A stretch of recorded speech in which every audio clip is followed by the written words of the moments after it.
Now let's go back to our top story this particular afternoon at the Bomas of Kenya, where I do understand some of the various members of the public as well as various institutions. We saw earlier Amos Wako before the committee. Now I do understand that Rose Ngugi is making her proposals before the Kalonzo Musyoka as well as Kimani Ichung'wah-led committee. Let's listen in to what is ongoing there.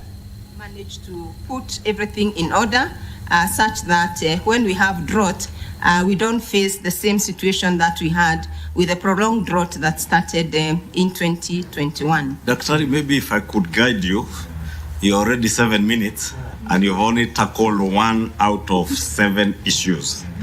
Meaning if we move at that pace, we'll probably finish at 3 and we'll not be doing justice to the rest of the country and other stakeholders who have been waiting.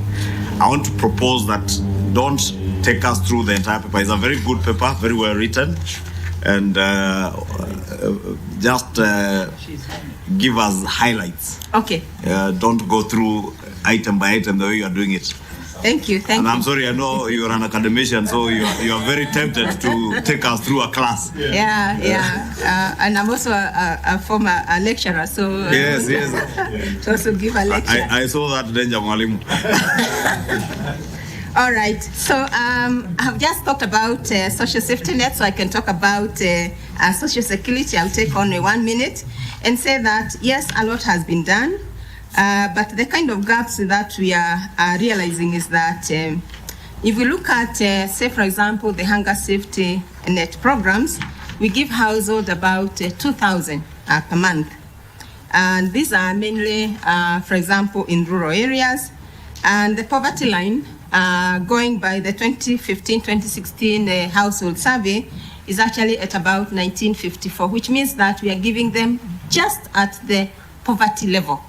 And when there is an increase in prices, this is not revealed upwards. So they are left actually, they actually drop down the poverty line. When it comes to poverty across the children, what you'll notice is that 4 out of every 4 children are actually facing a significant level of poverty, which has implications in terms of their nutrition levels, and we shall discuss nutrition later. But I want to say at this point that when we don't take care of children at that very beginning, the country tends to lose about 6.9% of GDP to malnutrition. And a core element is in productivity, which is about 6.5% of GDP.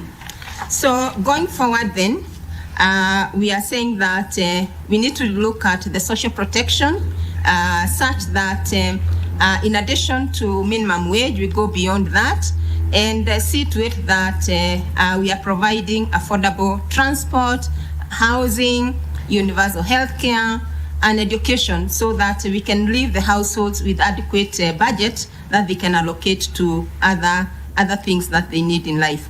And also finally is to address matters to do with the social mobility.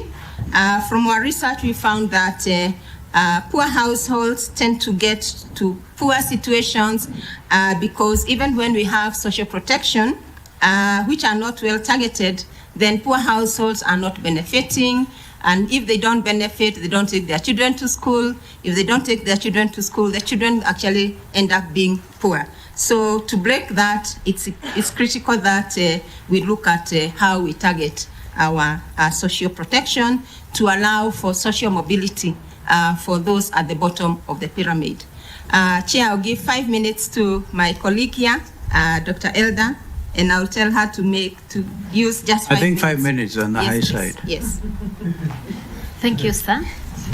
I'll take us through the following areas. I start with health and nutrition. The government. Well, as you can see, those are the ongoing talks at the Bomas of Kenya. Currently, before that particular committee is Dr. Rose Ngugi, the Executive Director of Kenya Institute for Public Policy Research Analysis, that is KIPRA, of course, bringing on their proposals to the 5 key framed issues at the Bomas of Kenya. As you just heard from one of the chairs, that is Kimani Ichung'wah, the Kenya Kwanza chair, clearly stating that time is of the essence, especially when it comes to the reconstitution of the Independent Electoral and Boundaries Commission, IBC. As I informed you earlier, our reporter Kevin Washira is there and he'll duly inform us in our subsequent bulletins.